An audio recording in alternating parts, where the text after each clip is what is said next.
Assalamualaikum warahmatullahi wabarakatuh. Semangat pagi dan salam sehat untuk kita semua. Sobat AP dimanapun Anda berada, jumpa kembali dengan saya Mukhtar Romi, Widyaswara Pusika Anggaran dan Perbendaharaan.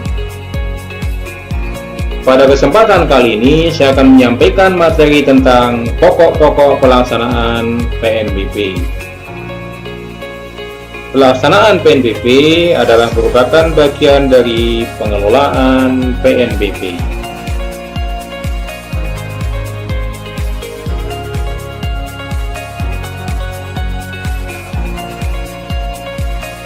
Penentuan PNBP terutang dapat dilakukan oleh instansi pengelola PNBP, mitra instansi pengelola PNBP, atau wajib bayar.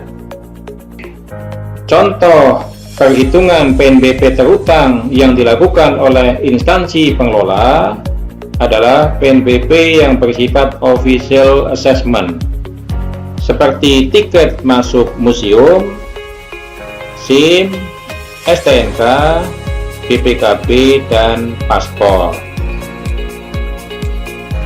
Perhitungan PNBP terutang yang dilakukan oleh mitra instansi pengelola PNBP, contohnya adalah PNBP BMKG berupa informasi cuaca yang ditagihkan oleh LPPNPI atau Airnav selaku mitra instansi pengelola PNBP kepada maskapai penerbangan selaku wajib bayar.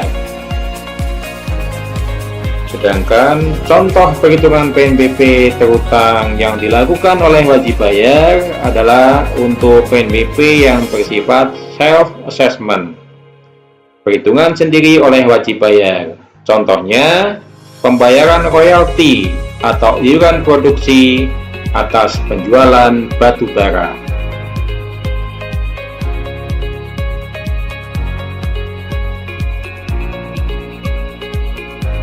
Pemungutan PNBP. Kata pemungutan dalam Undang-Undang PNBP diatur dalam Pasal 19 Ayat 1. Instansi pengelola PNBP dapat dibantu oleh mitra instansi pengelola PNBP untuk melakukan pemungutan, penyetoran, dan atau penagihan berdasarkan ketentuan peraturan perundang-undangan.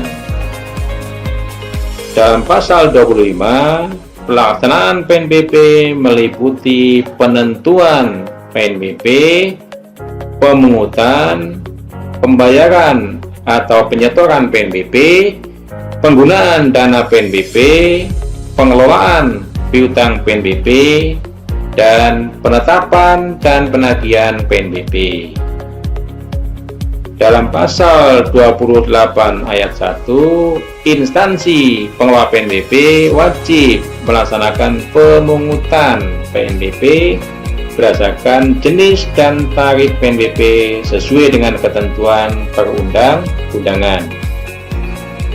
Sedangkan dalam pasal 28 ayat 2, instansi pengelola yang tidak melaksanakan pemungutan PNBP berdasarkan ketentuan sebagaimana dimaksud pada ayat 1 dikenai sanksi sesuai dengan ketentuan peraturan perundang-undangan. Dalam Kamus Besar Bahasa Indonesia, memungut sama dengan menarik. Pemungutan sama dengan proses, cara, perbuatan memungut. Dari Kamus Besar Bahasa Indonesia tersebut, maka pemungutan PNBP merupakan proses menarik PNBP yang dilakukan oleh instansi pengelola atau mitra instansi pengelola sebelum proses pembayaran atau penyetoran PNBP.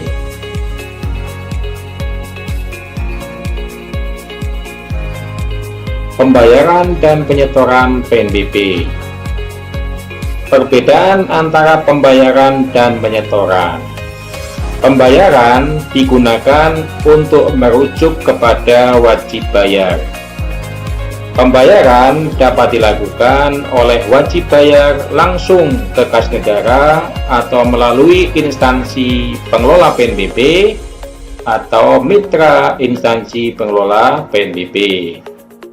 Konsekuensi apabila terjadi keterlambatan pembayaran PNBP akan dikenakan denda 2% per bulan. Sedangkan penyetoran digunakan untuk merujuk kepada pihak selain wajib bayar, seperti instansi pengelola atau mitra instansi pengelola, dalam rangka melimpahkan PNBP yang diterima dari wajib bayar ke kas negara. Konsekuensi apabila terjadi keterlambatan penyetoran PNBP, maka dikenakan sanksi sesuai dengan ketentuan perundang-undangan, seperti peraturan ASN.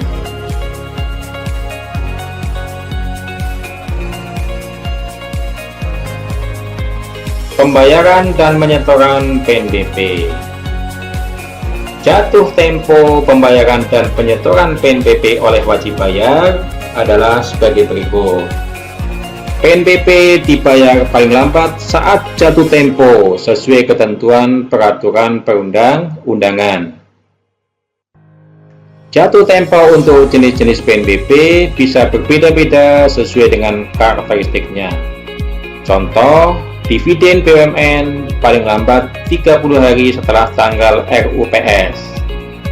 Iuran tetap minerba paling lambat tanggal 10 Januari. Sedangkan paspor paling lambat sebelum pengambilan paspor.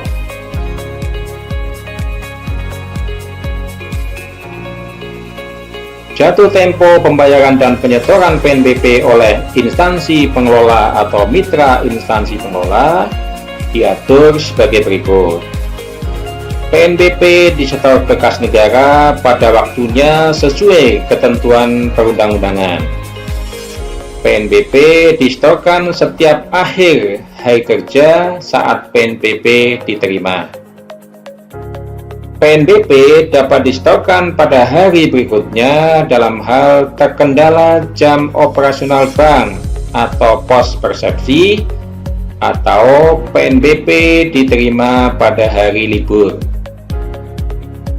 Mitra instansi pengelola menyetorkan ke instansi pengelola atau ke kas negara sesuai perjanjian.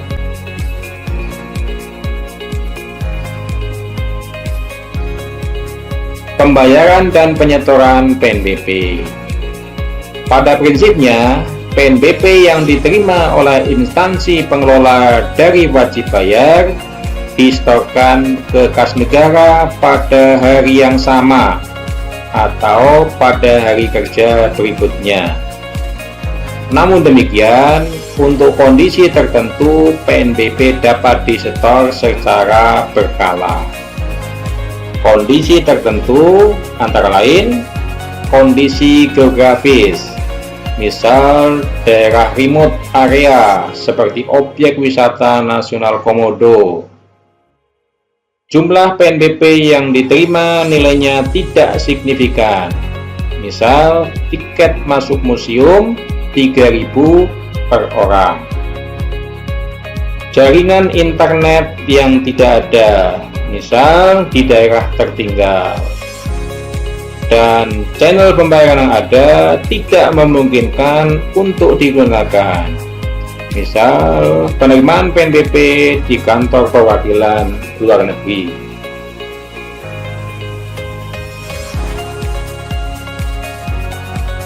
Penyetoran PNBP saat ini menggunakan MPN G3, modul penerimaan negara generasi ketiga. Modul penerimaan negara generasi ketiga merupakan penyempurnaan dari MPN generasi 2 yang meliputi pengembangan sebagai berikut. Pertama, Single Sign-On atau SSO. Pembangunan portal penerimaan negara sebagai opsi bagi wajib pajak, wajib bayar, wajib setor, membuat billing berbagai jenis penerimaan negara, seperti pajak, bea dan cukai, PNBP, dan penerimaan lainnya, sekaligus dapat membayar penerimaan negara dalam satu website. Yang kedua, pemutakhiran infrastruktur.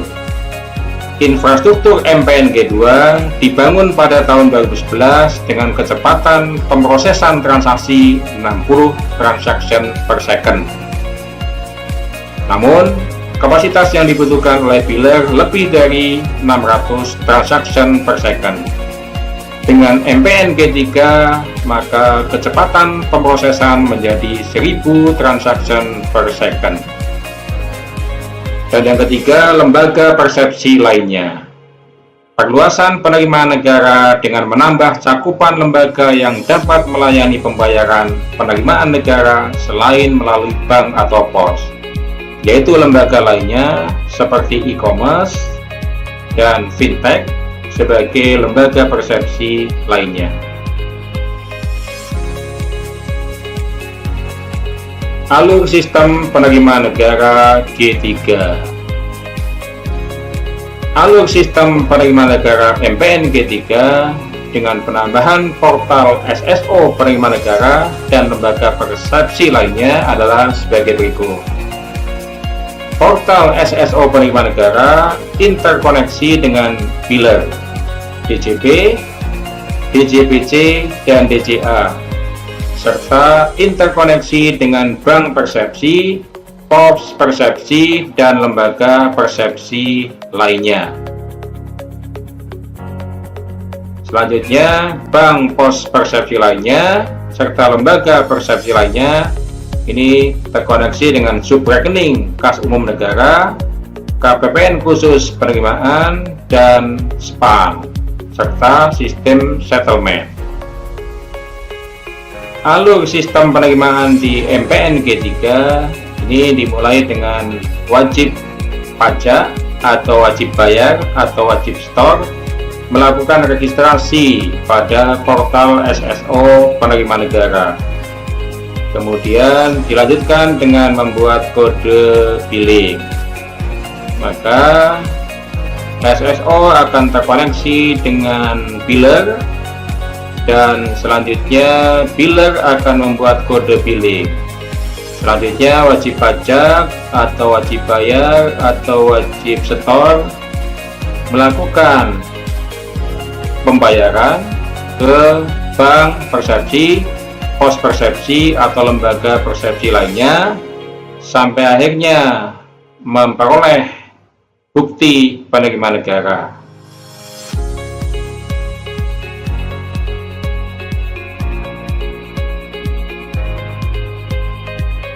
Alur pelimpahan dan pelaporan. Alur pelimpahan dan pelaporan penerimaan negara adalah sebagai berikut.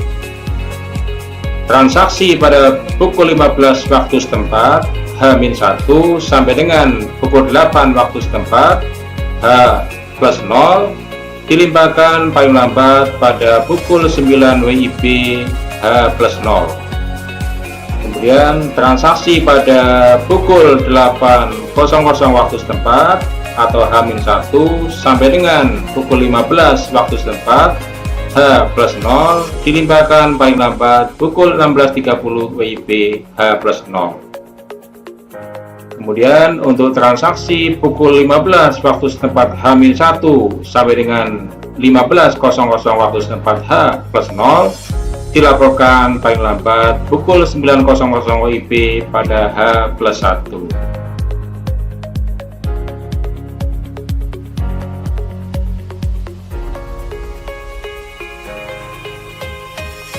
Berikut adalah progres implementasi MPNG 3.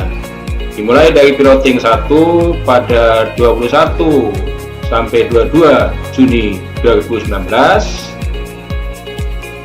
Kemudian rollout 1 dan piloting 2 pada tanggal 4, 8, 11, dan 12 Juli 2019. Rollout 2 dan piloting 3 pada tanggal 2 dan 3 Agustus tahun 2019. kemudian di-launching MPNG3 oleh Menteri Keuangan pada 17 Agustus 2019. Kemudian rollout 3 dan piloting 4 dilakukan pada tanggal 23 dan 24 Agustus 2019.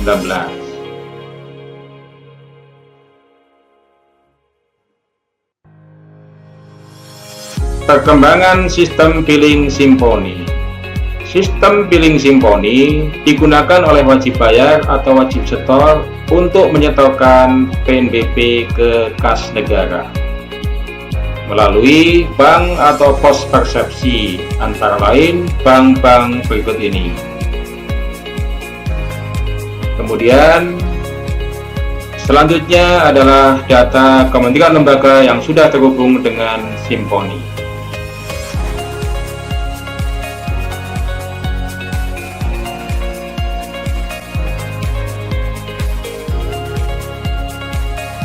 Perubahan akibat Simponi. Berikut adalah beberapa dampak perubahan pengelolaan PNBP akibat Simponi.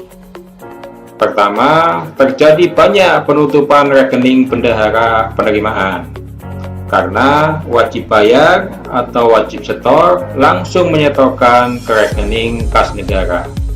Yang kedua, bendahara tidak lagi melakukan penyetoran PNBP, juga karena wajib bayar atau wajib setor langsung menyetorkan PNBP-nya ke kas negara. 3. Penatausahaan PNBP menjadi lebih mudah karena Simponi menyediakan ADK. Dan yang keempat, mengurangi terjadinya pungutan tanpa dasar hukum.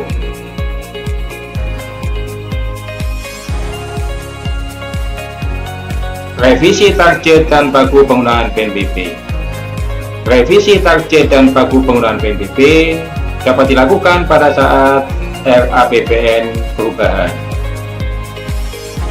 Kementerian lembaga mengajukan usulan perubahan dan DJA melakukan verifikasi dan validasi usulan dari Kementerian Lembaga.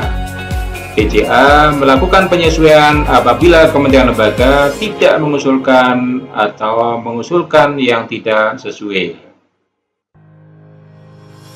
Revisi target dan baku PNBP mengacu kepada PMK 152 tahun 2014 tentang petunjuk penyusunan rencana PNBP Kementerian Lembaga.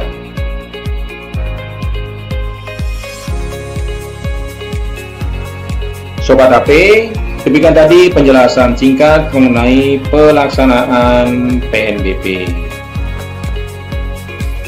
Penjelasan selengkapnya silakan pelajari lebih lanjut PP 58 tahun 2020 tentang pengelolaan PNBP. Semoga pembahasan tadi bermanfaat. Terima kasih dan Assalamualaikum warahmatullahi wabarakatuh.